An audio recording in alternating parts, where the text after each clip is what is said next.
ஹல்லேலூயா. எத்தனை பேர் சந்தோஷமாக இருக்கீங்க? ஆமென். உங்கள் முன்பாக நின்று மீண்டுமாக தேவனுடைய வார்த்தை கொடுக்க தகுதியற்றவன், இருந்தாலும் தேவாதி தேவன் தகுதிப்படுத்தி நிறுத்திருக்கிறார். ஆமென். நம் கண்களை மூடி ஜெபித்து நம் தேவனுடைய வார்த்தைக்கு நேராக கடந்து செல்வோம். வானத்தையும் பூமியும் படைத்த பரலோக தேவாதி தேவனே, இந்த நல்ல காலை வேலைக்காக நன்றி துதிக்கிறோம் ராஜா. ஆண்டவரே, உம்மை நோக்கி பாட, உம்மை ஆராதிக்க கிருபை செய்தீர். ஆண்டவரே, இப்பொழுது நாங்கள் தேவனுடைய வார்த்தையை நாங்கள் கேட்க வந்திருக்கிறோம். ஆண்டவரே, உமது வார்த்தை எப்பொழுதும் ஒரு காலமும் வெறுமையாய் திரும்புவது அல்ல ராஜா. ஆண்டவரே, வாஞ்சையோடு தாகத்தோடு வந்தவர்கள் ஒருவருக்கும் ஆண்டவரே நீர் இன்றைக்கு நிரப்பி அனுப்புவீர் என்ற விசுவாசத்தோடு நாங்கள் இருக்கிறோம். ஆண்டவரே, அடியானை மறைத்து நீரே வெளிப்படுவீராக ராஜா. ஆண்டவரே, ஆவியானவரே நீரே ஆளுகை செய்யும். ஆண்டவரே, தொடக்கம் முதல் முடிவு வரை ஆண்டவரே இந்த தேவ பகுதியை, வேதவசன பகுதியை உமது கரத்தில் ஒப்பு கொடுக்கிறோம். ஆவியானவர் நீரே ஆளுகை செய்யுங்க. வேறு எந்த ஆவியும் ஆளுகை செய்யாதபடி கடிந்து ஜெபிக்கிறோம் ராஜா. ஆவியானவர் நீரே ஆளுகை செய்யும். ஆண்டவரே, செவி கொடுத்து கேட்கிறவர்களுக்கு நீர் பேசுகிற தெய்வமாக இருக்கிறீர் ராஜா. ஆண்டவர், இன்றைக்கு நீங்கள் பேச போகிறீங்க நாங்கள் விசுவாசிக்கிறோம். மீட்பர் இயேசு நாமத்தில் ஜெபிக்கிறோம் எங்கள் ஜீவன நல்ல தகப்பனே. ஆமேன், ஆமேன், ஆமேன். எத்தனை பேர் உற்சாகமாக இருக்கிறீங்க? ஆமேன். நம்ம தேவனுடைய வார்த்தையை கேட்க போகிறோம். கர்த்தர் இன்றைக்கு நம்மளோடு பேசுவார் என்று நான் விசுவாசிக்கிறேன். ஆமேன்.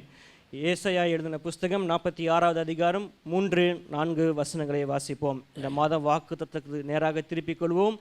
ஏசாயா எழுதின புஸ்தகம் 46வது அதிகாரம் 3-4 வசனங்களை யாக்கோபின் சந்ததியாரே, இஸ்ரவேல் சந்ததியில் மீதியாகிய சகல ஜனங்களே, எனக்கு செவி கொடுங்கள். தேவனுக்கு செவி கொடுங்கள். தாயின் வயிற்றில் தோன்றினது முதல் உங்களை ஏந்தி, தாயின் வயிற்றில் தோன்றின நாள் முதல் உங்களை ஏந்தி, தாயின் கர்ப்பத்தில் உற்பத்தியானது முதல் உங்களை தாங்கினேன். உங்கள் முதிர் வயது வரைக்கும் நான் அப்படி செய்வேன். நரை வயது மட்டும் நான் உங்களை தாங்குவேன். நான் அப்படி செய்து வந்தேன். இனிமேலும் நான் ஏந்துவேன், நான் சுமப்பேன், தப்புவிப்பேன் என்ற சேனைகளின் கர்த்தர் வாக்குத்தத்தமாய் நம்மளுக்கு, இந்த சபைக்கு இந்த மாதம் வாக்குத்தத்தமாய் ஆண்டவர் கொடுத்திருக்கிறார். ஆமென். இம்மட்டுமாய் நம்மளை தாங்கி வழிநடத்தின தேவன். ஆமென். இம்மட்டுமாய் நம்மளை தப்புவித்த தேவன். ஆமென். எத்தனை பேர் அதை விசுவாசமாய் நீங்கள் ஒத்துக்கொள்றீங்க? ஆமென்.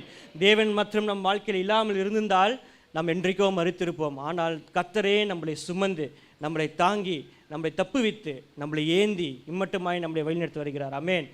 இதற்கு ஒரு ஏற்ற உதாரணம் வேதத்தில் தாயின் கருவிலே தோன்றின நாள் முதல் கடைசி மூச்சு விடுற வரைக்கும் கர்த்தர் ஒரு பரிசுத்தவானை தாங்கினார். யார் என்றால் மோசே. ஆமென். இன்றைக்கு நம்ம மோசேயை குறித்து நம்ம பார்க்க போகிறோம்.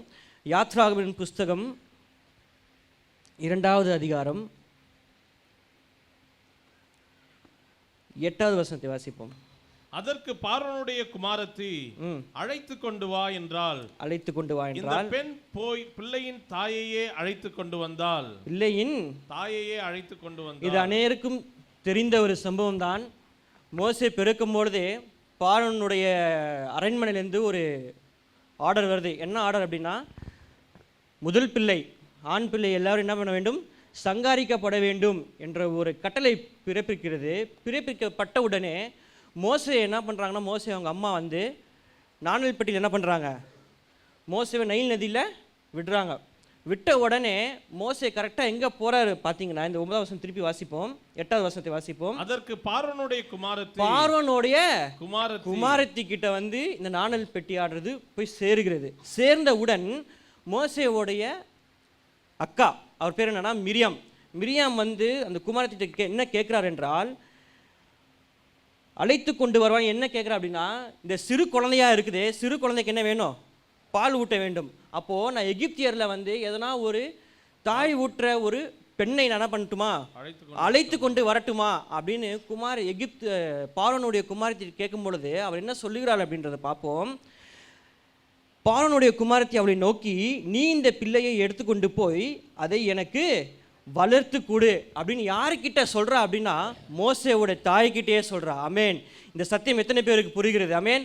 மோசேவோட தாய் தான் நைல் நதியில் மோசேவை அனுப்பி விடுறாங்க. ஆனால் கடைசியில் பார்த்தீங்கன்னா அந்த பிள்ளையான்றது மோசே கரெக்டாக யாருக்கிட்ட வர, மறுபடியும் தாய்கிட்டே வரா. அதற்கு இன்னொரு வசனம் பார்ப்போம். நான் உனக்கு, அந்த வசனம் தொடர்ந்து வாசிங்களேன், அதை எனக்கு வளர்த்து கொடு, நான் உனக்கு சம்பளம் கொடுக்கிறேன் என்றால், சம்பளம் கொடுக்கிறேன் என்றால். ஆமென், ஹல்லேலூயா. அந்த ஸ்திரீ பிள்ளையை எடுத்துக்கொண்டு போய் அதை வளர்த்தாள்.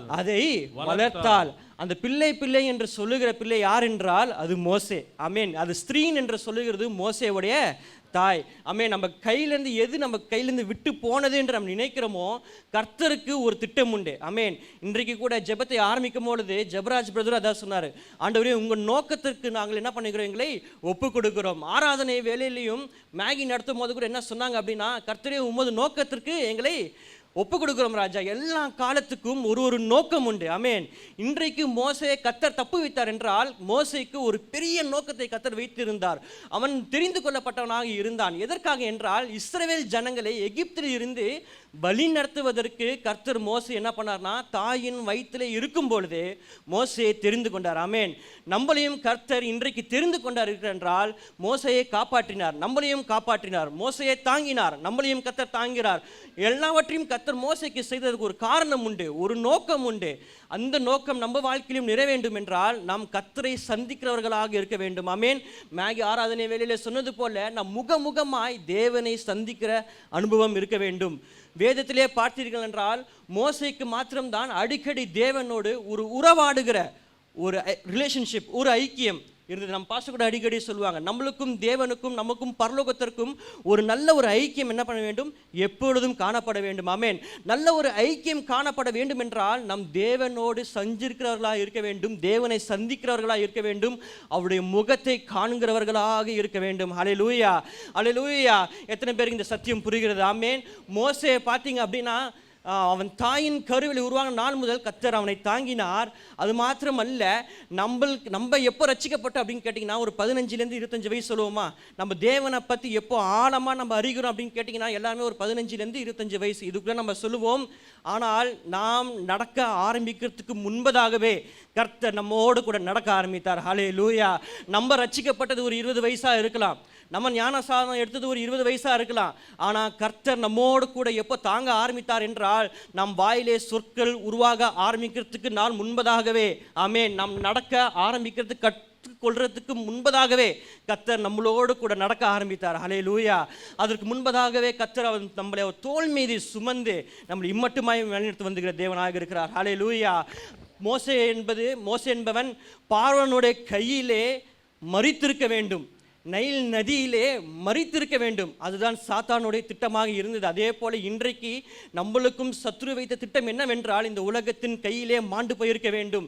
நைல் நதியிலே மோசே மூழ்கி போனது போல உலக கவலையினாலும் சோகத்தினாலும் முழுகி இருக்க வேண்டும். ஆனால் கர்த்தரோ நம்மை தெரிந்தெடுத்தனாலே, நம்மளை முன்குறித்ததுனாலே, அவர் நம்மளை இம்மட்டுமாய் ஜீவனோடு சுகத்தோடு பலத்தோடு இம்மட்டுமாய் இந்த காலை ஆராதனையிலே நம்மளை உட்கார வைத்திருக்கிறார். ஹல்லேலூயா, ஹல்லேலூயா. நம் நைல் நதியிலே மறிக்க வேண்டிய நாம், பார்வோனுடைய கையிலே மறிக்க வேண்டிய நாம், இன்றைக்கு கர்த்தர் நம்மளுக்கு சுகத்தை கொடுத்து, பலத்தை கொடுத்து, வல்லமையை கொடுத்து, அபிஷேகத்தை கொடுத்து, அவருடைய அன்பை நம்மளுக்கு காட்டி, கிருபையை கொடுத்து இன்றைக்கு நம்மளை உட்கார வைத்திருக்கிறார் என்றால், நம்மளை காப்பாற்றி உட்கார வைத்திருக்கிறார் என்றால், அதற்கு மோசேக்கு இருந்த ஒரு நோக்கத்தை போல கர்த்தர் நம்மளுக்கும் ஒரு நோக்கத்தை வைத்திருக்கிறார். ஹல்லேலூயா.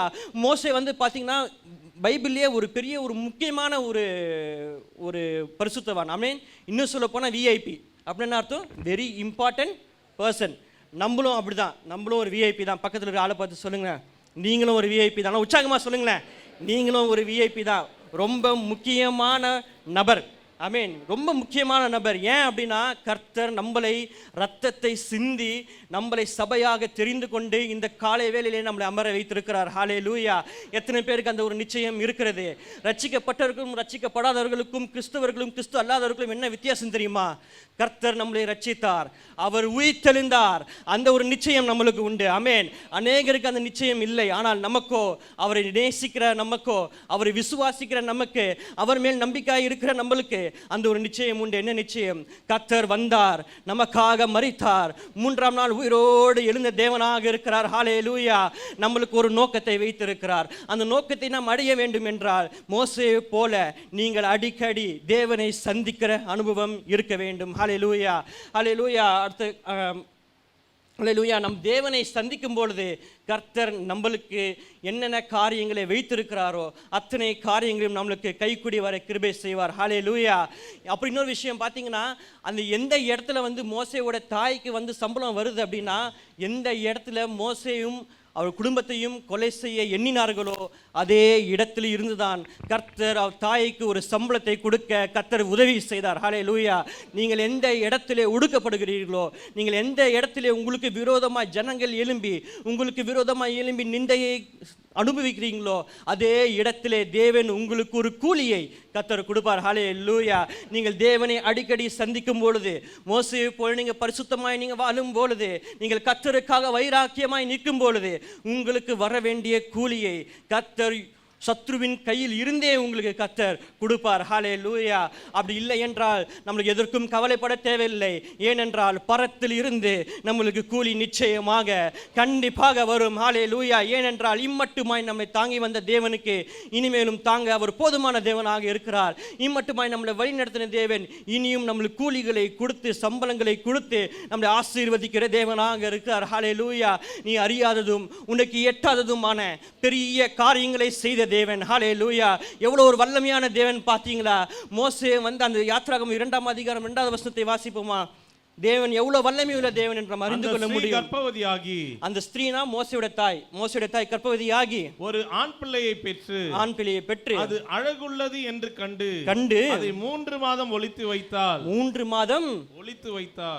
வைத்தாள். ஒரு ஆனா அந்த 10வது வசனத்தை பார்த்தீங்கன்னா, குழந்தையை ஒளித்து வைக்கிறாள். பிள்ளை பெரிதான போது அவள் அதை பார்வோனுடைய குமாரத்தினிடத்தில் கொண்டு போய் விட்டாள். அவளுக்கு அவன் குமாரனானான். அவள் அவனை ஜலத்தினின்று எடுத்தேன் என்று சொல்லி அவனுக்கு மோசே என்று பெயரிட்டாள். அதாவது 2வது வசனத்துல பிள்ளை பிழைக்குமானே தெரியல. அதனால பிள்ளை என்ன பண்றாங்க? மூடி மறைச்சி வளர்க்கலான்னு பார்க்குறாங்க. 10வது வசனத்துல கர்த்தர் வழி நடத்தின எப்படி என்றால், கர்த்தர் மோசையை பிரித்து எடுத்து அவங்களுக்கு கூலியும் சம்பளத்தை கொடுத்து அவனுக்கு ஒரு பெயரை இட வைக்கிறாங்க. ஆமென். ஹல்லேலூயா. இன்றைக்கி நம்ம நிறைய காரியங்கள் முடிந்தது என்று நினைத்திருக்கலாம். ஆமென். இந்த காரியம் என் வாழ்க்கையில் இதோட முடிந்தது, இனிமேல் இந்த காரியம் என் வாழ்க்கையில் நடக்காது என்று நீங்கள் நினைத்திருக்கலாம். ஆனால் கர்த்தர் சொல்லுகிறார், இந்த காலை வேளையில் இந்த சத்தத்தை கேட்டுக்கொண்டிருக்கிற உங்களுக்கு 10வது வசனத்தை சொல்லுகிறது போல அவர் என்ன பண்ணாங்க?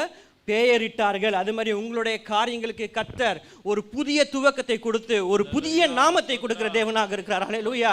நீங்கள் இத்தனை ஆண்டுகளாக நீங்கள் சில காரியங்களை மறைத்து வைத்திருக்கலாம்.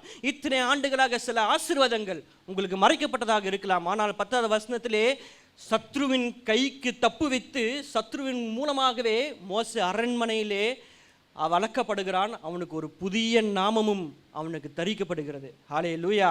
ஹல்லேலூயா. அடுத்ததாக வாசிப்போம்.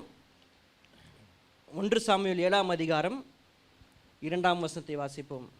தேவனை எப்படி சந்திக்க வேண்டும்? பெட்டி கீரியாத் யாரீமிலே அநேக நாள் தங்கி இருந்து 20 வருஷம் அங்கேயே இருந்தது. இஸ்ரவேல் குடும்பத்தார் எல்லாரும் கர்த்தரை நினைத்து புலம்பிக் கொண்டிருந்தார்கள். போதும். கர்த்தரை நினைத்து புலம்பிக் கொண்டிருந்தார்கள். பெட்டி அநேக நாட்களாய் தங்கி இருந்தது. 20 வருஷம் அங்கேயே இருந்தது. இஸ்ரவேல் குடும்பத்தார் எல்லாரும் கர்த்தரை நினைத்து புலம்பிக் கொண்டே இருந்தார்கள். இதுக்கு முன்னாடி இருக்க சம்பவங்கள் பார்த்தா நம் நேரம் அதிகமாக செலவிடும். ஆனால் நான் சுருக்கமாக சொல்கிறேன். கர்த்தருடைய பெட்டியை பெலிஸ்தர்கள் பிடித்து செல்வார்கள். பிடித்து சென்று போகும்பொழுது பெலிஸ்தருடைய கையில் அந்த பெட்டி இருக்கும் பொழுது அவர்கள் தேவர்களுக்கு முன்பதாக வைக்கும் பொழுது பெட்டி தேவனுடைய அபிஷேகம் பண்ணப்பட்டு பெட்டி தேவனுடைய மகிமை உள்ள பெட்டியாக இருக்கிறபடியால் பெலிஸ்தருடைய தேவர்கள் என்ன பண்ணுவாங்கன்னா அந்த பெட்டிக்கு முன்னாடி முகங்குப்புற விழுவார்கள். விழுந்த உடனே பெலிஸ்தர்களுக்கு இந்த பெட்டியை எங்களால் இதுக்கு மேலே வச்சுக்க முடியாதுன்னு சொல்லிட்டு இஸ்ரேல் ஜனங்களுக்கு என்ன பண்ணுவாங்க? பெட்டியை திருப்பி கொடுத்துருவாங்க. இதுக்கு முன்னாடி உள்ள காரியம் இதுதான். அதை நான் வேத வசனத்தின் அடிப்படையில் எடுத்தால் நேரம் ஓடிவிடும். அதனால் உங்களுக்கு நான் சொல்லுகிறேன். சரிங்களா? அப்படி இருக்கும்பொழுது பெலிஸ்தருக்கும் இஸ்ரேலுக்கும் ஒரு யுத்தம் நடக்கும். அந்த யுத்தத்தில் இஸ்ரேலர்கள் தோல்வி அடைவார்கள். தோல்வி அடைஞ்சோடனே கர்த்தருடைய பெட்டி பெலிஸ்தர்கள் பிடித்து செல்வார்கள்.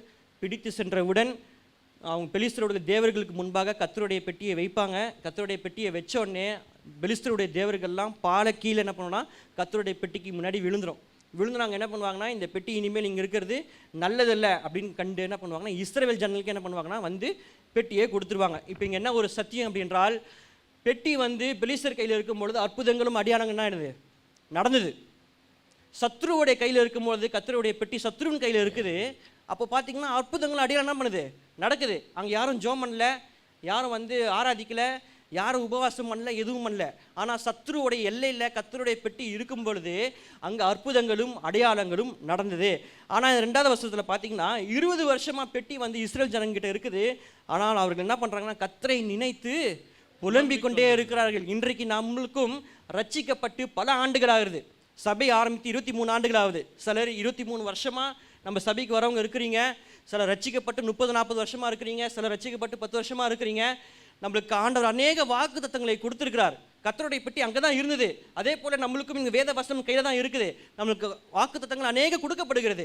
நம்ம பாஸ்டர் கூட போன வாரம் சொன்னாங்க, அந்த வாக்கு தட்டை அந்த ஜனவரி மாதம் ப்ராமிஸ் வேர்டு கையில் கொடுத்தாங்க, என்ன பண்ணுவோம், அதை போயிட்டு நம்ம செவுத்தில் ஒட்டி வைப்போம். கேலண்டரில் வசனம் இருக்குது. எத்தனை ஆண்டுகள் இந்த மாதிரி வாக்குத்தத்த அட்டைகளை நம்ம செவுத்தில் ஒட்டி வைத்திருக்கிறோம். கர்த்தருடைய பெட்டி அங்கே தான் இருக்குது. ஆனால் அற்புதங்கள் நடக்கிறதா, அதிசயங்கள் நடக்கிறதா, நம்ம எதிர்பார்த்த காரியம் மாறுதலாக முடிகிறதா அப்படின்னு கேட்டால் ஒரு பெரிய கேள்விக்குறியாக இருக்கிறது. சந்தோஷம் சமாதானம் வீட்டிலே தங்கி இருக்கிறதான்னு கேட்டால் ஒரு பெரிய கேள்விக்குறியாக இருக்கிறது. ஆசீர்வாதங்கள் நம்ம சுகந்தித்துக் கொள்றோமான்னு கேட்டால் பெரிய கேள்விக்குறியாக இருக்கிறது. நீயோ கடன் கொடுப்பாய், நீயோ கடன் வாங்க மாட்டாய் என்ற வாக்கு தத்தம் நம்ம சுதந்திரித்துக் கொள்ளுமா? நம்மளுக்கு அநேக வசனங்கள் தெரியும். ஆனால் அந்த வாக்கு தத்தங்களை நம்மளால் சுதந்திரித்து கொள்ள முடிகிறதா அப்படின்னு கேட்டால் ஒரு பெரிய கேள்விக்குறியாக இருக்கிறது. ஏன்னா அதே போல தான் இஸ்ரவேல் ஜனங்களுக்கும் கர்த்தருடைய பெட்டி அங்கே இருந்தது. ஆனாலும் அது சும்மா இருந்தது. நம்ம வாழ்க்கையிலும் அநேக வாக்கு தத்தங்கள் கர்த்தர் போதகர் மூலமாக கொடுக்கிறார். அநேக மூலமாக நம்மளுக்கு கர்த்தர் பேசிக்கொண்டு தான் இருக்கிறார். ஆனால் ஒரு வார்த்தையும் நம்ம வாழ்க்கையிலே நிறைவேறாதபடிக்கு அங்கே சும்மாக அமர்ந்து கொண்டு இருக்கிறது. ஆமென். அது காரணம் என்னென்று 3வது வசனத்தை பார்ப்போம். அப்பொழுது சாமுவேல் இஸ்ரவேல் குடும்பத்தார் யாவரையும் நோக்கி நீங்கள் உங்கள் முழு இருதயத்தோடும் கர்த்தரிடத்தில் திரும்புவீர்களானால் அந்நிய தேவர்களையும் அஸ்தரோத்தையும் உங்கள் நடுவிலிருந்து விலக்கி உங்கள் இருதயத்தை கர்த்தருக்கு நேராக்கி அவர் ஒருவருக்கே ஆராதனை செய்யுங்கள். உங்கள் விக்கிரங்களை என்ன பண்ண வேண்டும்? விலக்கி உங்கள் இருதயத்தை கர்த்தருக்கு நேராக அவர் ஒருவருக்கு மாத்திரமே ஆராதனை செய்யுங்கள். அப்பொழுது அவர் உங்களை பெலிஸ்தருடைய கைக்கு நீங்களாக்கி விடுவார் என்றான். அங்க சாமுவேல் பாத்தீங்கன்னா கர்த்தருடைய பெட்டி இங்க இருக்கிறது. கர்த்தருடைய பெட்டிக்கு நல்ல தண்ணியை ஊற்றி அதை கழுவி வைங்க, கர்த்தர் உங்களுக்கு பெலிஸ்தர் கையிலிருந்து தப்பு வைப்பார் என்று சொல்லப்படவில்லை. மனம் திரும்புங்கள் என்று கர்த்தர் சொல்லுகிறார். ஆமென். இந்த திருசபைக்கு கடைசி காலத்திலே வாழ்ந்து கொண்டு இருக்கிறோம்.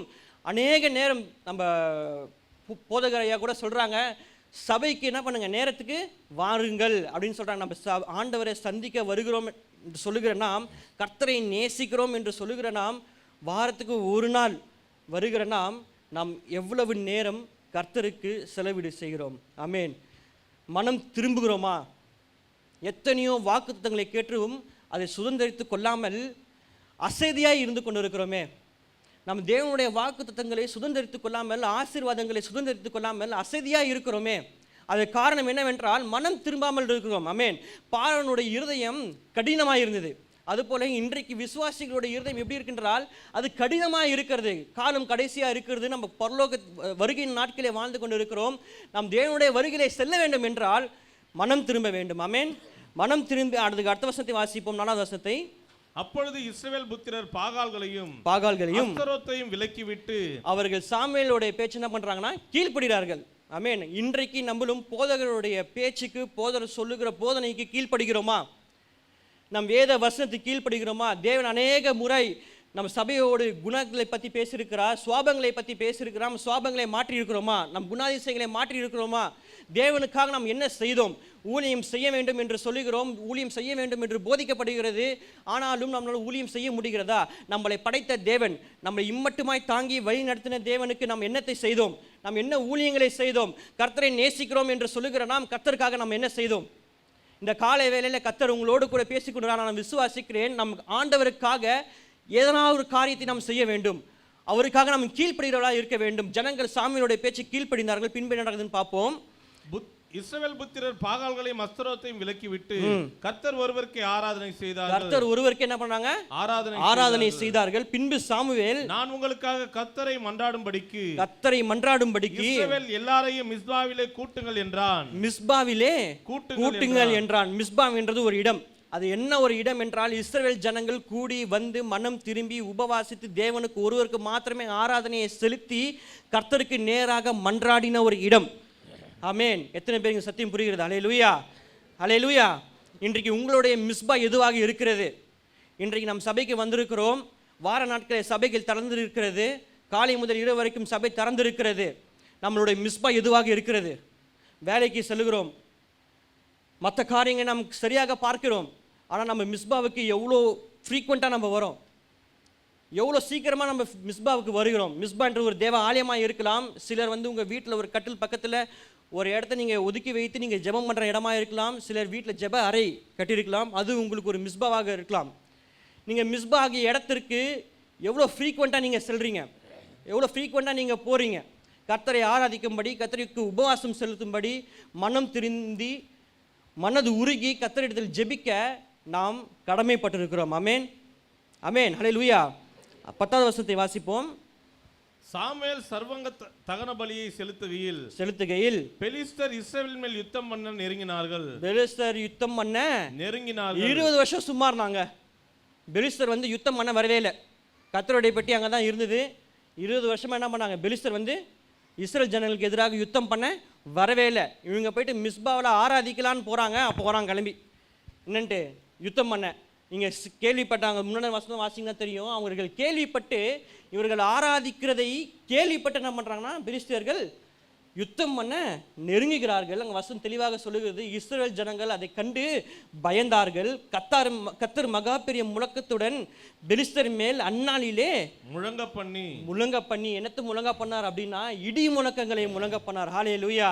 இன்றைக்கு நீங்கள் மிஸ்பாவுக்கு செல்லும் பொழுது, உபவாசம் பண்ணி நீங்கள் மனம் திரும்பி கர்த்தருக்கு ஆராதனை செய்யும் பொழுது, உங்களுக்கு எதிராக வர சத்துருக்களுக்கு கர்த்தர் ஒரு இடி முழக்கத்தை முழங்க பண்ண அவர் போதுமான தேவனாக இருக்கிறார். ஹல்லேலூயா. அவர் நம்மை தாங்கினார், சுமந்தார், ஏந்தினார் மாத்திரம் அல்ல, அவர் நம்மை தப்புவிக்கவும் வல்லமுள்ள தேவனாக இருக்கிறார். ஹல்லேலூயா. உங்கள் குடும்பத்திற்கு எதிராக வர பெலிஸ்தியர்களை, உங்கள் வேலைக்கு எதிராக வர பெலிஸ்தியர்களை, உங்கள் குடும்பத்திற்கு சமாதானத்துக்கு சந்தோஷத்துக்கும் எதிராக வர பெலிஸ்தியர்களை கர்த்தர் முறியடித்து போட கர்த்தர் ஒரு இடி முழக்கத்தை அவர் வர பண்ணுவார். ஹல்லேலூயா, ஹல்லேலூயா. 12வது வசனத்தை வாசிப்போம். அப்பொழுது சாமுவேல் ஒரு கல்லை எடுத்து மிஸ்பாவுக்கும்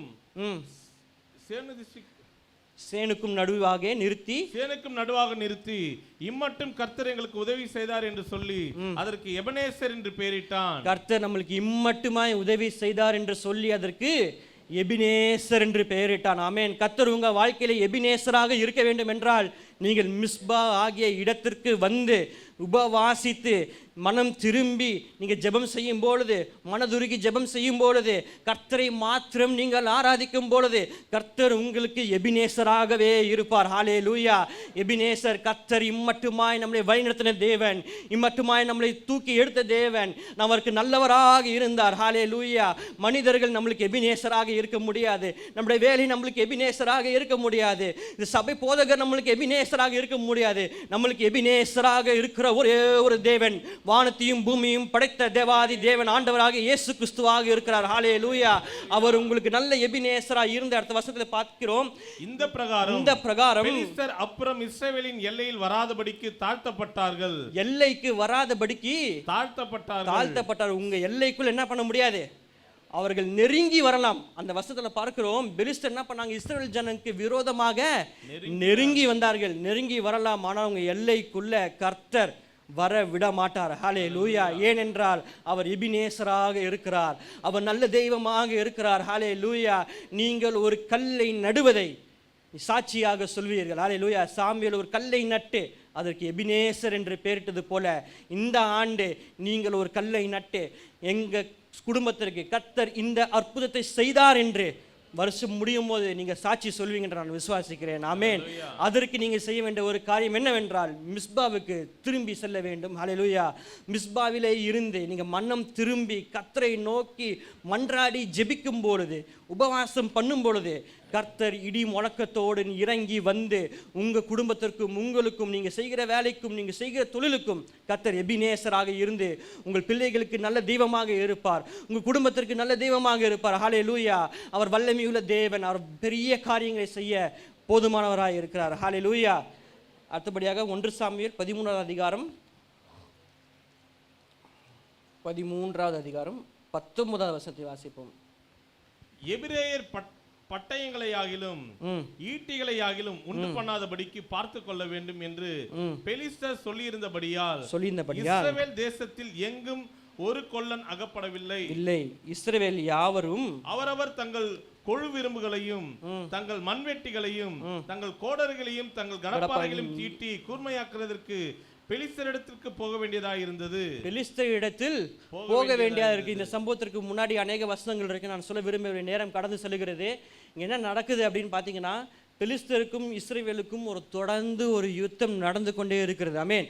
அந்த யுத்தத்தில் பெலிஸ்தியர்கள் ஜெயிக்க வேண்டும் என்று சொல்லி அவர்கள் ஒரு திட்டம் செய்கிறார்கள். என்ன திட்டம் அப்படின்னா, இஸ்ரவேல் ஜனங்கள்கிட்ட எந்த ஒரு ஆயுதம் என்ன பண்ணக்கூடாது, இருக்கக்கூடாது. ஒரு ஆயுதம் கூட என்ன பண்ணக்கூடாதுன்னா இருக்கக்கூடாது அப்படின்னு என்று சொல்லி இஸ்ரவேல் ஜனங்கள் கிட்ட இருக்கிற எல்லா ஆயுதங்களையும் எடுக்கிறது மாத்திரமல்ல, அந்த ஆயுதம் செய்கிறவன், இங்கிலீஷில் பிளாக் ஸ்மித் அப்படின்னு சொல்லுவாங்க, தமிழில் தெரியல, அந்த கொல்லன், அந்த கொல்லன் அப்படின்ற ஒரு நபர் என்ன பண்ணுறாங்க அப்படின்னா, அதாவது ஆயுதங்கள் உற்பத்தி செய்கிறவர்கள், அவர்கள் யாருமே இஸ்ரவேலில் இல்லாமல் ஆக்கிட்டு, இப்போ இஸ்ரேல் ஜனங்கள்கிட்ட என்ன இல்லை, ஆயுதங்கள் எதுவுமே இல்லை. ஆனால் இஸ்ரேல் ஜனங்கள் இப்போ என்ன பண்ண வேண்டும் என்றால் யுத்தத்திற்கு செல்ல வேண்டும். இன்றைக்கு நம்முடைய வாழ்க்கையில் கர்த்தர் அநேக வாக்குத்தத்தங்களை கொடுத்திருக்கிறார், வசனங்களை கொடுத்து நம்மளோடு அநேக தடவை பேசியிருக்கிறார். ஆனால் பெலிஸ்தர் என்றவன் எப்படி இஸ்ரவேல் ஜனங்கள் கிட்ட இருந்து ஆயுதங்களை எடுத்தானோ, இன்றைக்கு நம்மோடு கூட இருக்கிற வார்த்தைகள் என்ன பண்ணுறான் அப்படின்னா பொறுக்கி விடுகிறான். இது சத்துருடைய திட்டம். அதாவது ஆண்டவர் சொன்னோம் இல்லையா, நம்மளுக்கு பெரிய நோக்கத்தை ஆண்டவர் வைத்திருக்கிறார். நம்ம விஐபின்னு ஆண்டவருக்கு தெரியும் அப்படின்னா சத்ருவுக்கும் தெரியும் நம்ம ஒரு விஐபி தாண்டு. கர்த்தருடைய கண்கள் நம்ம மேல் நோக்கமாக இருக்குது அப்படின்னா சத்ருவுடைய கண்கள் நம்ம மேல் என்ன எப்படி இருக்குது, நோக்கமாக இருக்குது. சத்ரு ஆனவனும் நம்மளை எப்படி வீழ்த்தணும் அப்படின்ற காரியத்தில் மிக தந்திரமாக திட்டமிட்டு கொண்டிருக்கிறான். ஆமென். அந்த திட்டமிடும் பொழுது நம்ம கேட்கிற வசனங்கள் கீழே விழாதபடிக்கு, சத்ருவானவன் அந்த வசனங்களை பொறுக்கி போடாதபடிக்கு நாம் அந்த வசனத்தின் படி கீழ்ப்படி நடக்க வேண்டியது நம்மளுடைய கடமை. ஆமென். அடுத்த வசனத்தை வாசிப்போம். 1 சாமுவேல் 17 அதிகாரம் 54வது வசனத்தை வாசிப்போம். 1 சாமுவேல் 17:54. தாவீது பெலிஸ்தனுடைய தலையை எடுத்து அதை எருசலேமுக்கு கொண்டு வந்தான். அவன் ஆயுதங்களையோ தன் கூடாரத்தில் வைத்தான். அவன் ஆயுதங்களை என்ன பண்ணான், தன் கூடாரத்திலே வைத்தான். நான் இந்த வசனத்தை மிகவும் தானித்த போது கர்த்தர் பேசின காரியம் என்னவென்றால், அவன் ஏன் தன் ஆயுதங்களை கோலியாத்தை கொன்றவுடன் தன் ஆயுதங்களை தன்னுடைய வீட்டிலே கொண்டு போய் வைக்க வேண்டும் என்றால், பெலிஸ்தர் இதுக்கு முன்னாடி என்ன செஞ்சாங்க, அவங்களோட ஆயுதங்கள் எல்லாத்தையும் அவங்கக்கிட்ட இருந்து எடுத்துட்டாங்க. அவங்கள்ட்ட ஆயுதமே கிடையாது. இருந்தாலும் தாவீதும் கோலியாத்தை சந்திக்க போகும்பொழுது தாவீதுக்கு என்ன கிடையாது, ஆயுதங்களே கிடையாது. இருந்தாலும் கர்த்தர் யுத்தத்திலே தாவீதுக்கு ஜெயத்தை கொடுத்த பிறகு அந்த ஆயுதத்தை என்ன பண்ணுறான், தன்னுடைய வீட்டிலே வைக்கிறான். இதில் ஒரு சத்தியம் என்னவென்றால், இன்றைக்கு நீங்கள் அநேக காரியங்களை இழந்திருக்கலாம். பெலிஸ்தர் மூலமாய் உங்களிடம் அநேக காரியங்கள் பிடிக்கப்பட்டு போயிருக்கலாம், அநேக ஆசீர்வாதங்கள் உங்ககிட்ட பிடுங்கப்பட்டிருக்கலாம். ஆனால் கர்த்தர் இந்த காலை வேளையிலே சொல்லுகிறார், நீங்கள் யுத்தத்திலே ஜெயிக்கும் பொழுது, மிஸ்பாவிலே கூடி நீங்கள் ஆராதனை செய்து உபவாசம் பண்ணி நீங்கள் மிஸ்பாவிலே இருந்து தரித்து இருந்து நீங்கள் யுத்தத்தை ஜெயிக்கும் பொழுது, கர்த்தர் நீங்கள் எவற்றெல்லாம் இழந்தீர்களோ, எவற்றெல்லாம் உங்கள்கிட்ட இருந்து பிடுங்கப்பட்டதோ, கர்த்தர் உங்கள் வீட்டின் கூடாரத்திலே அதை வைக்க கர்த்தர் போதுமானவராக இருக்கிறார். ஹல்லேலூயா. உங்கள் கூடாரத்திலே இருந்த சந்தோஷம் சமாதானம் பிடுங்கப்பட்டிருக்கலாம், இருந்த ஆஸ்திகள் பிடுங்கப்பட்டிருக்கலாம், சில தவறான முடிவுகள் நிமித்தமாய் பணம் போயிருக்கலாம், ஆசீர்வாதங்கள் போயிருக்கலாம், ஆஸ்திகள் போயிருக்கலாம், அந்தஸ்து போயிருக்கலாம், சந்தோஷம் சமாதானம் போயிருக்கலாம். ஆனால் கர்த்தர் இந்த காலை வேளையில் சொல்றார், நான் உங்களுக்கு நல்ல எபினேசராக இருந்து, உங்களுக்கு போதுமானவராக இருந்து, உங்கள் கூடாரத்தில் எதெல்லாம் பிடுங்கப்பட்டதோ அதை காரியங்களை யுத்தம் செய்து உங்களுக்கு ஜெயத்தை கொடுத்து, உங்கள் கூடாரத்திலே நீங்கள் எதை இழந்தீர்களோ அதை மீண்டுமாக உங்கள் கூடாரத்துக்குள்ளே வைப்பேன் என்று கர்த்தர் சொல்லுகிறார். ஹல்லேலூயா, ஹல்லேலூயா. அப்படியே 34வது வசனத்தை வாசிப்போம். 17:34. தாவீது சவுலை பார்த்து, உம்முடைய அடியான் என் தகப்பனுடைய ஆடுகளை மேய்த்து கொண்டிருக்கிற போது ஒரு விசை ஒரு சிங்கமும் ஒரு விசை கரடியும் வந்தது, மந்தையில் இருக்கிற ஒரு ஆட்டை பிடித்து கொண்டது. நான் அதை தொடர்ந்து போய் அதை அடித்து அதை அதன் வாய்க்கு தப்புவித்தேன். அது என் மேல் பாய்ந்த போது நான் அதன் தாடியை பிடித்து அதை அடித்து கொன்று போட்டேன். 32வது வசனத்தை வாசிப்போம். 32. தாவீது சவுலை நோக்கி, இவன் நிமித்தம் ஒருவனுடைய இருதயம் கலங்க வேண்டியதில்லை, உம்முடைய அடியானாகிய நான் போய் இந்த பெலிஸ்தனோட யுத்தம் பண்ணுவேன் என்றான். இந்த பெலிஸ்தனோட யுத்தம் பண்ணுவேன். நான் இந்த அதிகாரத்தை நான் எத்தனை தடவை வாசித்தாலும் நான் பைபிள் எப்பவுமே நான் மார்க்கேஷன் போடவே மாட்டேன். ஏனென்றால் ஒரு வாட்டி வாசிக்கும் போது ஒரு வசனம் புதுசாகவே இருக்கட்டும் அப்படின்றது என்னுடைய இது. இந்த அதிகாரத்தை நான் எத்தனை தடவை வாசித்தாலும் கர்த்தர் ஒரு முறை ஒரு சத்தியத்தை கொடுக்கிறார். ஆமென். இந்த வசனம் பார்த்தீங்கன்னா நல்லா தெளிவாக கவனிங்கள். தாவீது சவுலை நோக்கி, இவ்விதம் ஒருவனுடைய இருதயம் கலங்க வேண்டியது இல்லை, ஏனென்றால் உம்முடைய அடியானுக்கு நான் போய் இந்த பெலிஸ்தனுடைய யுத்தம் பண்ணுவேன். இஸ்ரவேலுக்கு ஆதரவாய் கர்த்தர் யாரை அனுப்புகிறார் என்றால், தாவீதை அபிஷேகம் செய்து இஸ்ரவேலுக்கு சார்பாக, இஸ்ரவேலுக்கு ஆதரவாக. பின்னாடி இருக்கிற வசனங்களை பார்த்தீங்கன்னா 1000 பேருக்கு சேனாதிபதி ஒருத்தர் இருப்பான். அப்படின்னா அங்கே 1000 பேர் என்ன பண்ணுறாங்க, இருக்கிறாங்க. அந்த 1000 பேரை எவரும் 40 நாள் கோலியாத்தை வந்து இஸ்ரேல் ஜனங்கள் நிந்தித்து கொண்டு இருக்கிறான், நிந்தனையை ஃபேஸ் பண்ணிட்டு இருக்கிறாங்க. இப்படிப்பட்ட சூழ்நிலையில் 1000 பேர் வந்து ஒருத்தர் கூட போல இஸ்ரவேலுக்கு ஆதரவாய், இஸ்ரவேலுக்காக சார்பாக யுத்தம் செய்ய ஒருவனும் செல்லவில்லை. தாவீது சொல்லுகிறான், நான் போய் நீங்கள் கலங்க வேண்டியது அவசியம் இல்லை, ஏனென்றால் இந்த பெலிஸ்தனுடைய யுத்தம் நான் பண்ணுவேன் என்று சொல்லுகிறான். இன்றைக்கு புதிய ஏற்பாட்டில் வாழ்கிற நமக்கு கர்த்தர் நம்மளை அபிஷேகித்து நம்மளை தெரிந்து கொண்டு நம்முடைய இரத்தத்தினாலே நம்மளை சம்பாதித்திருக்கிறார். ஆமென். நம்மளுக்கு கர்த்தர் யார் அனுப்புவார் தெரியுமா ஆதரவா? மோசேக்கு கர்த்தர் சொன்னார், இருக்கவராகவே இருக்கிறேன். ஆமென். ஏகோவா தேவன் என்று சொல்லப்படுகிற அவருடைய நாமமாகிய ஆண்டவராகிய இயேசு கிறிஸ்துவை நமக்கு யுத்தத்தை செய்ய அவர் ஆதரவாகி இறங்கி வருவார். ஹல்லேலூயா. நீங்கள் எந்த இடத்துல இருந்து நிந்தையை நீங்கள் ஃபேஸ் பண்ணிட்டு இருக்கீங்களோ, எந்த பள்ளத்தாக்கில் இருந்து, எந்த பாளையத்தில் இருந்து நீங்கள் யுத்தத்தை ஃபேஸ் பண்ண தெரியாமல் நின்று கொண்டு இருக்கிறீங்களோ, யுத்தத்தை செய்ய தெரியாமல் நீங்கள் நின்று கொண்ட அந்த இடத்திலே நீங்கள் நிந்தையை நீங்கள் அநேகர் அனுபவித்திருக்கலாம். தனியாக நின்று நிந்தையை நீங்கள் ஃபேஸ் பண்ணலாம், தனியாக நின்று அநேக பாடுகளை நீங்கள் ஃபேஸ் பண்ணலாம். யுத்தங்களை செய்து மனம் தோழ்ந்து போய் மன பாரத்துடன் மன வெக்கத்துடன் நீங்கள் அமர்ந்திருக்கலாம். ஆனால் கர்த்தர் சொல்லுகிறார், இஸ்ரவேல் ஜனங்களுக்கு எப்படி நான் தாவீதை அனுப்பினேனோ, இன்ற காலை வேளையில வந்த உங்களுக்கு தேவனாகிய ஆண்டவராகிய இயேசு கிறிஸ்துவை இறங்கி வந்து உங்களுக்கு யுத்தத்தை செய்து முடிக்கிற தேவனாக இருக்கிறார். ஹல்லேலூயா. இஸ்ரவேலுக்கு பார்த்தீங்கன்னா ஈசாக்கின் குமாரனாகிய தாவீதை கர்த்தர் அனுப்பினார். நமக்கோ பிதாக்கு ஒரே பேரான குமாரனாகிய ஆண்டவராகிய இயேசு கிறிஸ்துவை நம்மளுக்கு யுத்தம் செய்யும்படியாக ஆதரவாய் கர்த்தர் அனுப்புவாராக. ஹல்லேலூயா, ஹல்லேலூயா. நம்மளுக்கு அநேக போராட்டங்கள் இருக்கலாம், நம்மளுக்கு அநேக யுத்தங்கள் இருக்கலாம், அநேக நிந்தையை நம்ம ஃபேஸ் பண்ணிகிட்டே இருக்கலாம். ஆனால் நீங்கள் கலங்காமலும் பயப்படாமலும் திகையாமலும் இருங்கள். நம்மளை தாங்கி வழி நடத்தின தேவன் தாவீதை கர்த்தர் எப்படி இஸ்ரவேலுக்கு ஆதரவாய் அனுப்பினாரோ, நம்மளுக்கு கர்த்தரே இறங்கி வந்து, ஆண்டவராகிய இயேசு கிறிஸ்துவை இறங்கி வந்து நம்மளுக்கு ஆதரவாய் இருந்து நம்ம ஒரு ஜெய கொடியை நட்ட. ஆமென். ஹல்லேலூயா. நம் புலம்பலை தாண்டி, நம் புலம்பலை விட்டு நம்ம ஜெய கோஷங்களை போடும்பொழுது இந்த உலகம் காணும் அளவுக்கு, இந்த உலகம் அதை கேட்கும் அளவுக்கு கர்த்தர் நம்மளோடு கூட இருந்தவர் வழிநடத்துகிற தேவனாக இருக்கிறார். ஹல்லேலூயா. தாவீதுக்கு எப்படி யுத்தத்தை ஜெயித்த பின்பாடு அவன் கூடாரத்தில் ஆயுதங்களை கொண்டு போய் வைத்தானோ, அதே போல சேனைகளின் கர்த்தர் நம்மளுடைய தேவனாக இருக்கிறார். அவர் இறங்கி வந்து நமக்காக யுத்தங்களை செய்து அவர் யுத்தத்திலே பராக்கிரமசாலியாக இருக்கிறார். ஹல்லேலூயா.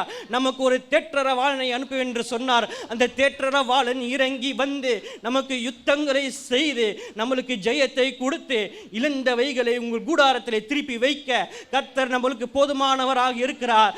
ஏன் இந்த காரியங்களை செய்கிறார் என்றார், அவர் நம்மளுக்கு எபினேசராக இருக்கிறார். அவர் நமக்கு நல்ல தெய்வமாக இருக்கிறார். நம்மளுக்கு விரோதமாக அநேக பெலிஸ்தர்கள் வரலாம், நம்மளுக்கு விரோதமாக அநேக காரியங்கள் இந்த உலகத்தில் இருக்கலாம். இருந்தாலும் கர்த்தர் நம்மளோடு கூட இருந்து இஸ்ரவேல் ஜனங்களின் நிந்தையை புறக்கணித்த தேவன் இன்றைக்கு நம்மளுக்கும் ஜீவனுள்ள தேவனாக இருந்து நம்ம எங்கெல்லாம் நிந்தனையை ஃபேஸ் பண்ணிட்டு இருக்கோமோ அந்த இடத்துல வந்து இறங்கி வந்து நம்மளை ஆசீர்வதிக்கிற தேவனாக இருக்கிறார். ஹல்லேலூயா. யாக்கோபு எங்கே இருந்து போராடினானோ அங்கே வந்து அவனை ஆசீர்வதித்தது போல நீங்கள் எந்த இடத்தில் இருந்து போராடி கொண்டிருக்கிறீர்களோ, நீங்கள் எந்த இடத்தில் இருந்து நிந்தையை நீங்கள் ஃபேஸ் பண்ணிட்டு இருக்கிறீங்களோ, எந்த இடத்திலிருந்து தனியாக உங்கள் யுத்தங்களை செய்து மனம் தளர்ந்து மனம் சோர்ந்து போய் நீங்கள் அமர்ந்து கொண்டிருக்கிறீர்களோ, அங்கே நீங்க மிஸ்பாவுக்கு போகும்பொழுது, நீங்க உபவாசம் பண்ணி தேவனை துதித்து ஆராதிக்கும் பொழுது கர்த்தர் இறங்கி வந்து உங்களுக்கு நல்ல எபினேசராக இருக்க கர்த்தர் போதுமான தேவனாக இருக்கிறார். ஹல்லேலூயா. நல்ல கரங்களை தட்டுவோமா.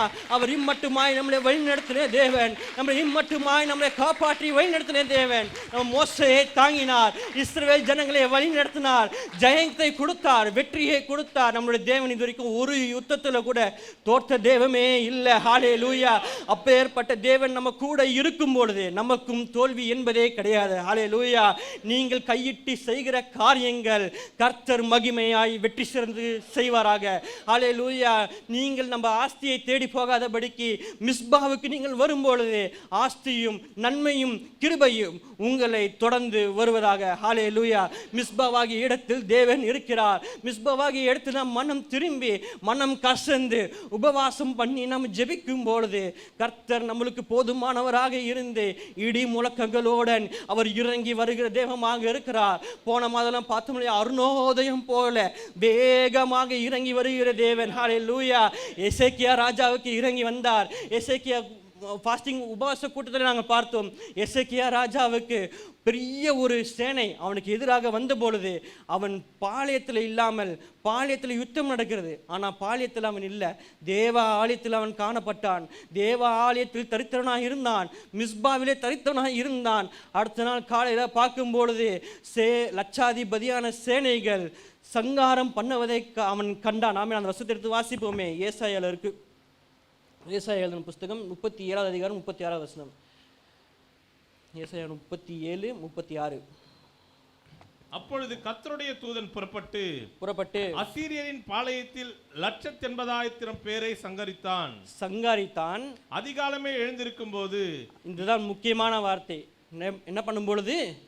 அதிகாலையில் எழுந்திருக்கும் பொழுது இதோ அவர்கள் எல்லாரும் செத்த பிரேதங்களாய் கிடந்தார்கள். அப்போ தேவனுக்கு ஒரு யுத்தத்தை முடிக்க, இன்றைக்கு பார்த்தீங்கன்னா யுஎஸ் ஈரான் அநேக நாடுகள் யுத்தம் செய்கிறது அப்படின்றால் பல மாதங்களுக்கு என்ன பண்ணுது? இழுத்துட்டே போகுது. ஆனால் நம்முடைய எபினேசர் ஆகிய தேவனுக்கு ஒரு நாள், அவங்க அதாவது அந்த வருஷத்தை நீங்கள் பார்த்தீங்கன்னா அதிகாலையில் எழுந்து பார்த்த பொழுது, அப்படின்னா ஒரு நாள் கூட இல்லை, ஒரு ராத்திரியிலே எவ்வளோ பெரிய சேனைகள் வந்தாலும் கர்த்தரால் அவர்களை நம்மளுக்கு எதிராக வரும்பொழுது உங்கள் எல்லைக்குள்ளே வராதபடிக்கு கர்த்தர் அவர்களை முறியடிக்க கர்த்தர் வல்லமையுள்ள தேவனாக இருக்கிறார். ஹல்லேலூயா. உங்கள் பிரச்சனைகளையும் உங்கள் சூழ்நிலையும் கர்த்தருக்கு நன்றாக தெரியும். திரும்பி விசுவாசிக்கிறீங்க? ஆமென். நாம் மனம் திரும்பி நாம் கர்த்தருக்கு உண்மையாக இருக்கும் பொழுது ஒரே ராத்திரியில், எசேக்கியாவுக்கு மட்டும்தான் செய்வாரா? அப்படி இல்லை, நமக்கும் செய்வார். ஹல்லேலூயா. எசேக்கியாவுக்கு மட்டும் அவர் ஆண்டவர் அல்ல, நம்மளுக்கும் அவர் ஜீவனுள்ள ஆண்டவராக இருக்கிறார். ஹல்லேலூயா. எசேக்கியா ரட்சிப்பு கிடையாது, ஆனால் நமக்கு ஆண்டவர் என்ன கொடுத்துருக்கிறார்? ரட்சிப்பை கொடுத்துருக்கார். நம்மளை சொந்த பிள்ளைகளாக என்ன பண்ணியிருக்காருன்னா தெரிந்து கொண்டிருக்கிறார். ஹல்லேலூயா. எசேக்கியாவுக்கு ஆதரவாய் எசேக்கியாவுக்கு ஒரே இரவில் செஞ்ச ஆண்டவர் இன்றைக்கு நம்மளுக்கும் விசுவாசிக்கும் பொழுது, நம் மிஸ்பாவில் இருக்கும் பொழுது நமக்கும் நம்முடைய சூழ்நிலையை மாற்ற, நம்முடைய பிரச்சனைகளை மாற்ற கர்த்தருக்கு ஒரு இரவு போதும். ஹல்லேலூயா. ஒரே இரவில் என்ன பண்ணார்? கர்த்தர் அத்தனை சேனைகளையும் மடங்கடித்தார். அதே போல் நம்ம வாழ்க்கையிலும் கர்த்தர் ஒரே இரவில் எல்லா காரியங்களையும் கர்த்தரால் மாற்ற அவரால் முடியும். ஆமென். அவரால் கூடாத காரியம் ஒன்றுமே இல்லை. அதை திரும்பி விசுவாசிக்கிறீங்க? ஹல்லேலூயா. அடுத்து வாசிப்போம். லூக்காவின் சுவிசேஷ புஸ்தகம் 7வது அதிகாரம் 12வது வசனம். லூக்கா. அவன் ஊரின் வாசலுக்கு சமீபித்த போது மரித்து போன ஒருவனை அடக்கம் பண்ணும்படி கொண்டு வந்தார்கள். அவன் தன் தாய்க்கு ஒரே மகனாய் இருந்தான். அவளோ கைம்பெண்ணாய் இருந்தால் ஊராரில் வெகு ஜனங்கள் அவளுடனே கூட வந்தார்கள். கர்த்தர் அவளை பார்த்து அவள் மேல் மனதுருகி அழாதே என்று சொன்னார். இந்த சம்பவம் அநேகருக்கு தெரிந்திருக்கலாம். நாயின் என்ற ஊருக்கு கர்த்தர் செல்கிறார். பெத்தனியா என்ற ஊருக்கு கர்த்தர் சென்றார். அது எதற்காக சென்றார்? எத்தனை பேர் தெரியும்?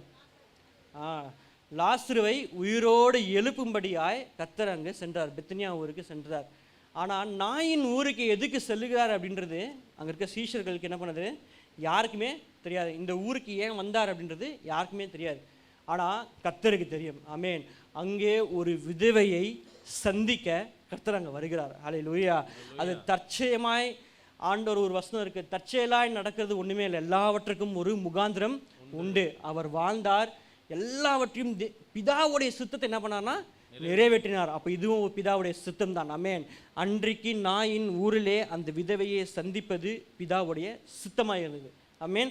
சந்தித்த பொழுது அங்கே என்ன நடக்குது அப்படின்றால், அவர் ஒரு விதவை, அவளுக்கு ஒரு ஆண் மகன் இருக்கிறான், அவன் மரித்து போகிறான். ஸோ விதவைன்னு சொல்லும் பொழுது அவருடைய முழு நம்பிக்கை யாருன்னு பார்த்தீங்கன்னா அந்த மகன் தான். புருஷன் கிடையாது, சமுதாயத்தினால் ஒடுக்கப்பட்ட ஒரு நிலைமை. அப்படி இருக்கும்பொழுது அவருடைய முழு நம்பிக்கையும் அந்த ஒரு மகனாக இருந்து, அந்த மகன் என்ன பண்ணுவான், பெருசாயிட்டான் அப்படின்னா என்ன பார்த்துப்பான் என்ற ஒரு நம்பிக்கை அந்த விதவைக்கு இருந்தது. அப்படிப்பட்ட ஒரு மகன் என்ன பண்ணுறான், மரித்து விடுகிறான்.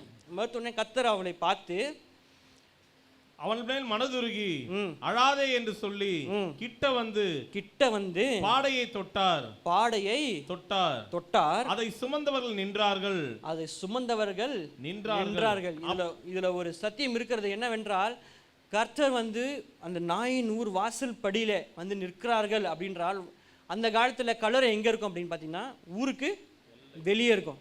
அப்போ இன்னும் 2-3 ஸ்டெப் எடுத்து வச்சா என்ன வரும், கல்லறை வந்துடும். ஊருக்கு வெளியே உடனே என்ன இருக்குன்னா கல்லறை இருக்கும் அந்த காலத்தில். அப்போ இவங்க ஊரின் வாசப்படியில் நிற்கிறார்கள். அந்த ஸ்திரீயானவள் தன்னுடைய முழு நம்பிக்கையை புதைக்க ஆயத்தமாக இருக்கிறாள். அது மட்டும் இல்லாமல் அழுது கொண்டே இருக்கிறாள். இங்கே பார்த்தீங்கன்னா எல்லா இடத்துலையும் ஆண்டவர் அற்புதங்கள் செய்யும் பொழுது நீ விசுவாசிக்கிறாயா, ரட்சிக்கப்பட்டாயா அப்படின்னு அநேக கேள்விகளை கேட்பாரு. இது 2-வே கம்யூனிகேஷனாக இருக்கும். ஆண்டவர் வந்து ஒருத்தவங்க அற்புதம் செய்யும் போது, குணமாக்கும் பொழுது. ஆனால் இந்த இடத்துல பார்த்தீங்கன்னா 1-வே கம்யூனிகேஷன் தான். ஆண்டவர் மட்டும்தான் பேசுகிறாரு, அந்த ஸ்திரீ என்ன பண்ணல, பேசவே இல்லை. அப்படி என்ன அர்த்தம் அப்படின்னா, ஸ்திரீக்கு இயேசு யாருன்னே தெரியாது. அவர் ஒரு தீர்க்கதரிசியா, இல்லை சுகமாக்குறவரா, இல்லை ஒரு வைத்தியரா, ஒரு டாக்டரா அப்படின்ற காரியம் வந்து அந்த ஸ்திரீக்கு தெரியல. தெரியாமல் இருக்கிறதுனால அவள் புலம்பி அழுது கொண்டு இருக்கிறாள். அழுது கொண்டு இருக்கிற போது கர்த்தர் அவளை பார்த்து என்ன பண்ணுறாருன்னா, அவருடைய கண்ணீரை பார்த்து மனதுருகிற தேவனாக இருந்தார். ஹல்லேலூயா. மனதுருகி என்ன பண்ணுறாருன்னா கிட்ட வராரு. கிட்ட வந்து என்ன பண்ணுறாரு, அழாதே என்று சொல்லி அந்த பாடையை என்ன பண்ணுறாரு, தொட்டார். பாடையை தொட்ட மாத்திரம் நின்றார்கள். ஏன் நின்றார்கள்? இவ்வளோ நாளும் ஒரு பாடையை சுமக்கிறாங்க அப்படின்னா அந்த பாடை வந்து என்ன பண்ணியிருக்கோம், கர்த்தர் தொட்ட மாத்திரத்திலே அங்கே மரித்து இருந்த வாலிபன் முதல்ல எடுத்தோடனே ஏஞ்சிருப்பானா, பேசியிருப்பானா, இல்லை, அசைய ஆரம்பித்திருப்பான். ஆமென். அந்த பாட அசைய ஆரம்பித்திருக்கிறோம். ஏன்டா இது அசையுதுன்னு சொல்லி நின்றுப்பார்கள். நின்ற அப்புறமேட்டு தான் வசனம் சொல்லுகிறது, அவன் உட்கார்ந்து பேச தொடங்கினான். அவனை அந்த ஸ்திரீயின் இடத்தில் ஒப்பு கொடுத்தார் என்று வசனம் தெளிவாக சொல்லுகிறது. இந்த வசனத்தை கேட்டு கொண்டிருக்கிற சகோதரா சகோதரியே, நம்மளுக்கு கண்ணீர் அநேகமாக இருக்கலாம். அதாவது வாசற்படியிலே கர்த்தர் அந்த விதவையை சந்தித்தது போல இன்றைக்கு நீங்கள் மிஸ்பாவுக்கு வரும்பொழுது கர்த்தர் உங்களை சந்திக்கிற தேவனாக இருக்கிறார். ஹல்லேலூயா. அவர் சந்தித்து அந்த நாயின் ஒரு விதவையின் கண்ணீரை துடைப்பாரானால், நம் மிஸ்பாவிலே உபவாசித்து கண்ணீரோடு நம்ம ஜெபிக்கும் பொழுது நம்மளுக்கு அவர் கண்ணீரை துடைக்கிற தேவனாக இருக்கிறார். ஹல்லேலூயா. கண்ணீரை துடைக்கிற தேவன் மாத்திரமல்ல, அவர் பாடையை தொட்ட மாத்திரத்திலே அவருடைய ஆசீர்வாதங்கள், அவருடைய நம்பிக்கை எதுவாக இருந்ததோ அவைகள் மரித்து போயிருந்தது. ஆனால் கர்த்தர் தொட்ட மாத்திரத்திலே அந்த பாடை அசைய ஆரம்பித்தது, அவருடைய நம்பிக்கை அசைய ஆரம்பித்தது, அவருடைய ஆசீர்வாதங்கள் அசைய ஆரம்பித்தது. இன்றைக்கு நீங்கள் மிஸ்பாவுக்கு வந்து குடும்பமாய் வந்து கை கோர்த்து ஜெபித்து பாருங்கள். உங்கள் குடும்பத்திலே இருக்கிற நம்பிக்கை, அற்று போன நம்பிக்கை, விசுவாசம் இல்லாத ஒரு நிலைமை, ஆசீர்வாதங்கள் இல்லாத ஒரு நிலைமை அசைய ஆரம்பிக்கும். ஹல்லேலூயா, ஹல்லேலூயா. அது அசைய ஆரம்பிக்கும். அசைய ஆரம்பிக்கும் பொழுது அந்த பாடையை சுமந்தவர்கள் என்ன பண்றார்கள், நின்றார்கள்.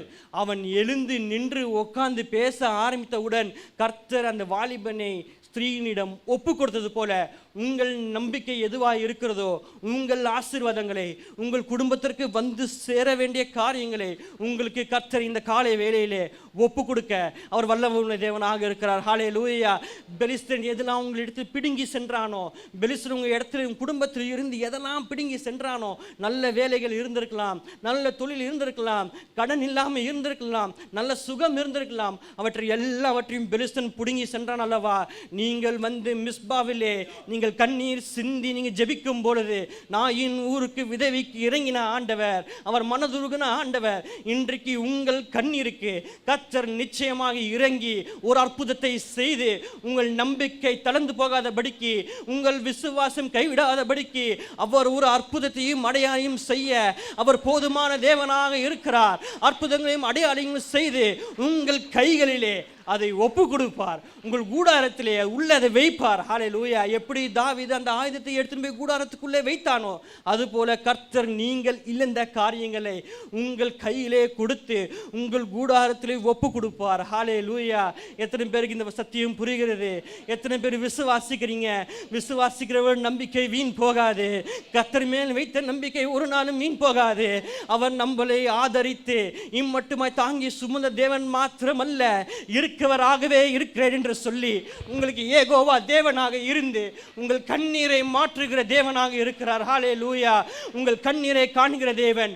உங்கள் கண்ணீர் பேசும். உங்கள் கண்ணீர் ஒரு நாளும் மீன் போகாது.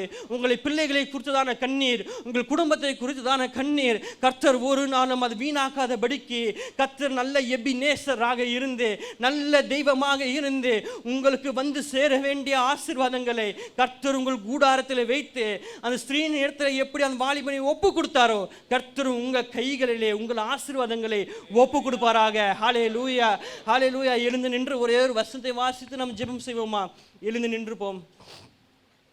மார்க் எழுதின சுவிசேஷ புஸ்தகம் 7வது அதிகாரம் கடைசி வசனம். எல்லாவற்றையும் நன்றாய் செய்தார். போதும். எல்லாவற்றையும் நன்றாய் செய்தார். எத்தனை பேர் விசுவாசிக்கிறீங்க? ஆமென். நம்ம திருப்பி சொல்லுவோமா?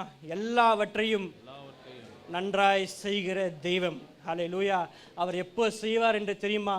நம் மிஸ்பாவுக்கு போகும்பொழுது, மோசேயை போல நம் தேவனை சந்திக்க போகும்பொழுது அவர் நம்மளுக்கு நல்ல தெய்வமாக இருந்து இந்த மார்க் எழுதின சுவிசேஷம் 7வது அதிகாரம் கடைசி வசனத்தை நீங்கள் மறக்காமல் இருங்கள். அவர் எல்லாவற்றையும் நன்றாய் செய்கிற தேவன். இந்த காலை வேளையில் நீங்கள் தேவனை சந்திக்க வந்திருக்கிறீர்களானால் கர்த்தர் உங்கள் ஜெபங்களை கேட்டு உங்கள் கண்ணீரை கேட்டு உங்களுக்கு எல்லாவற்றையும் A to Z எல்லாவற்றையும் கர்த்தர் நன்றாய் நல்லதாய் செய்கிற தேவனாக இருக்கிறார். ஹல்லேலூயா. ஏனென்றால் அவர் நம்மளுக்கு எபினேசர். அவர் நல்ல தெய்வமாக இருக்கிறபடியால் நமக்கு எல்லாவற்றையும் நன்றாய் செய்து முடிக்கிற தேவனாக இருக்கிறார். எத்தனை பேர் விசுவாசிக்கிறீங்களோ? எத்தனை பேர் நம்புறீங்க? அவர்கள் எல்லாரும் கரங்களை தட்டி தேவனுக்கு மகிமை செலுத்துவோமா? அவர் எல்லாவற்றையும் அவர் நன்றாய் செய்கிற தேவனாக இருக்கிறார். நல்ல ஆவியில நிரம்பி தேவனுக்கு மகிமை செலுத்துங்க. அவர் இம்மட்டுமாய் நம்மளுக்கு போதுமானவராக இருந்தார். இம்மட்டுமாய் எபினேசராக இருந்தார். நாயின் ஒரு விதவைக்கு அவர் கண்ணீரை கண்டு மனதுருகிற தேவன் இன்றைக்கு உங்கள் வாழ்க்கையை கண்டு உங்கள் கண்ணீரை கண்டு மனதுருகிற தேவனாக இருந்து உங்களுக்கு போதுமானவராக இருந்து எபினேசராக இருந்து எல்லாவற்றையும் நன்றாய் செய்து முடிக்கிற தேவனாக இருக்கிறார். அவர் எல்லாவற்றையும் நன்றாய் செய்கிற தேவனாக இருக்கிறார். தாவீதுக்கு இஸ்ரவேல் ஜனங்களுக்கு தாவீது ஆதரவாய் வந்த மாதிரி நம்மளுக்கு கர்த்தர் இன்றைக்கு நீங்க பாளையத்தில் நிற்கும் பொழுது, பாளையத்தில் கண்ணீரோடு நிற்கும் பொழுது, அநேக நிந்தையை சந்தித்து நீங்கள் நிற்கும் பொழுது கர்த்தர் அந்த பாளையத்திலே இறங்கி வருகிற தேவனாக இருக்கிறார். ஹல்லேலூயா. யெகோவா தேவனாக இருக்கிறார். இருக்கிறவராகவே நான் இருக்கிறேன் என்று சொன்ன ஆண்டவர் அவர் ஒருவர் மாத்திரமே. இருக்கிறவராகவே இருக்கிறேன் என்று சொன்ன ஆண்டவர் ஒருவர் மாத்திரமே. நீங்கள் நிந்தையை தனியாக நின்று அனுபவிக்க பொழுது நீங்கள் கவலைப்படாதீர்கள், நீங்கள் திகழாய் இருக்காதீர்கள், பயப்படாதீர்கள். கர்த்தர் உங்களோடு கூட இருக்கிறார். கர்த்தர் உங்களோடு கூட இருக்கிறார். பெலிஸ்தனை இன்று கண்ட எகிப்தினை நீ காணாதபடிக்கு, இன்று கண்ட பெலிஸ்தரை நீ காணாதபடிக்கு நீ தேவனை சந்திக்க மிஸ்பாவுக்கு ஓடி வரும்பொழுது கர்த்தர் உங்களை ரட்சித்து உங்களை பாதுகாத்து எல்லாவற்றையும் நன்றாய் செய்து முடிக்கிறவர். எல்லாவற்றையும் நன்றாய் செய்து முடிக்கிறவர். நீங்கள் எதுக்கு பயப்பட வேண்டும்? நீங்கள் எதுக்கு கலங்க வேண்டும்? நம் பட்சத்தில் தேவன் இருக்கிறார். தாவீது சொல்லுகிறான் அல்லவா, எனது வலது பார்சத்தில் நீர் இருக்கிறீர், என்னை அசைக்கப்பட முடியாது, நான் அசைக்கப்படுவதில்லை. கர்த்தர் என் மேய்ப்பராய் இருக்கிறபடினால் நான் ஒருபோதும் தோல்வி அடைய மாட்டேன். ஏன்? கர்த்தர் எனக்கு மேய்ப்பராய் இருக்கிறார். கர்த்தர் எனக்கு மேய்ப்பராய் இருக்கிறார். நீங்க ஒப்பு கொடுப்போமா? நான் மிஸ்பாவுக்கு வருவேன் என்று சொல்லுகிறவர்கள் கரங்களை உயர்த்தி ஆண்டவரே ஆண்டவரே, காலையில் எழுந்தவுடன் நீ மிஸ்பாவுக்கு வர பழகுங்கள்.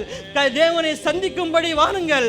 மோசே தேவனை சந்தித்தான், ஏனோக்கு தேவனை சந்தித்தான், எலியா தேவனை சந்தித்தான். ஒருவரையும் கர்த்தர் கைவிடாமல் அற்புதமாய் அடையாளங்களை செய்து கர்த்தர் வழிநடத்தினார். ஏசாக்கு மாத்திரம் தேவன் அல்ல, யாக்கோபுக்கு மாத்திரம் தேவன் அல்ல, ஆபிரகாமுக்கு மாத்திரம் தேவன் அல்ல, எசேக்கியாவுக்கு மாத்திரம் தேவன் அல்ல.